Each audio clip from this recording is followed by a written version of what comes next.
हेर रणमती, हामी दुईटा बेस्ट फ्रेन्ड हौ र हामी दुईटै तिमीलाई माया गर्छौँ। दुईटैले एक आपसमा हामीले सल्लाह गरिसकेका छौँ कि हामी दुईटाले तिमीलाई मन पराउँछौँ भनेर। तर तिम्रो कारणले हामी दुईटाको दोस्ती मित्रता टुट्नु भएन है त। ठिक छ, अब तिमी दुईजनाले नै मलाई माया गर्छौ भनेपछि त म कसलाई छानौँ? कस्तो गाह्रो भयो छान्न पनि। ल भन न त तिमीहरू आफै, म कसलाई छानौँ? हे रणमती की छोरी रणमती, त धेरै दोधारमा नआइज के एकदम साथ माइन्डले सोध्न। म भन्दा हेन्सम पनि हेन्समै छ। ट्यालेन्टको त कुरै छोडिदिए के एकदम राम्रो छ नि त। यसलाई रोज म छोडिदिए के यसलाई रोज। होइन रणमती, भविष्य सेक्योर बनाउन मन छ, अलिकति के नभए पनि तिमीलाई केही भविष्यमा गर्न मन छ भनेपछि तिमीले उसलाई रोज।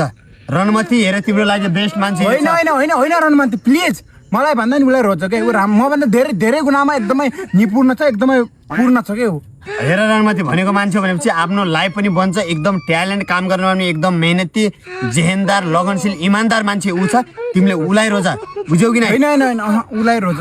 ठिक छ नि त, अब तिमी दुईजनाले नै आफ्नो मनको कुराहरू भन के अरे।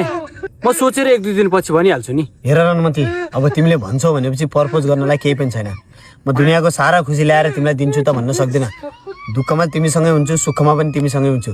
त्यसैले मेरो मनको ढोका सधैँ तिम्रो लागि खाली हुनेछ। तिमी भन या नाइ भन, तर म तिमीलाई हमेसा माया गर्छु रणमती। I love you. आमा घरमा प्र्याक्टिस गर्थिस् कि अबे खतरा प्रपोज गरेस् त त्यसलाई त। आमा मलाई त फेरि यस्तो प्रपोज गर्न आउँदैन रणमती। म तिमी बिना एक पल पनि बाँच्न सक्दिनँ। I love you. ल ठिक छ, तिमी दुवैजनाले मनको कुरा मसँग राख्यौ। म यही ठाउँमा भोलि आएर तिमीहरू दुईजनालाई मेरो मनको कुरा भन्नेछु। हेर रणमती, तिम्रो दिमाग खराब छ क्या? तिमीले त्यो जस्तालाई तिमीले एक्सेप्ट गर्न लागेको। म भनेको बेस्ट हो कि तिम्रो लागि, लाइफको फ्युचरको पार्टनर भनेको। त्यसलाई दोस्ती टुट्छ, मैले त्यसको अगाडि त भनेर टुटे त्योसँग त म दोस्ती पनि गर्न चाहन्छु। त्यस्ता हुन्छ नि बेस्ट फ्रेन्ड, त्यो कामै छ नि। हेर आफ्नो लाइफ सिक्योर गर्न मन छ भने मलाई एक्सेप्ट गर। ए रणमती, त्यसलाई गतिलो मानेछौ तिमीले? ओहो त्यो त बिदरो एक नम्बरको रन्डो। तिमीलाई त के डाइलग, कुन फिल्मबाट चोर तिमीलाई डाइलग हानेको? आमामा त्यसलाई त म हेर त्यस्तालाई स्वीकार्छौ तिमी? मलाई स्वीकार के, म त्योभन्दा एकदम कति ह्यान्डसम मान्छे, कति राम्रो बनिन्छु स्वीकार के। म मेहनती छु के, त्यो भनेको त एकदम खत्तम मान्छे के, नगर के त्यसलाई हेर।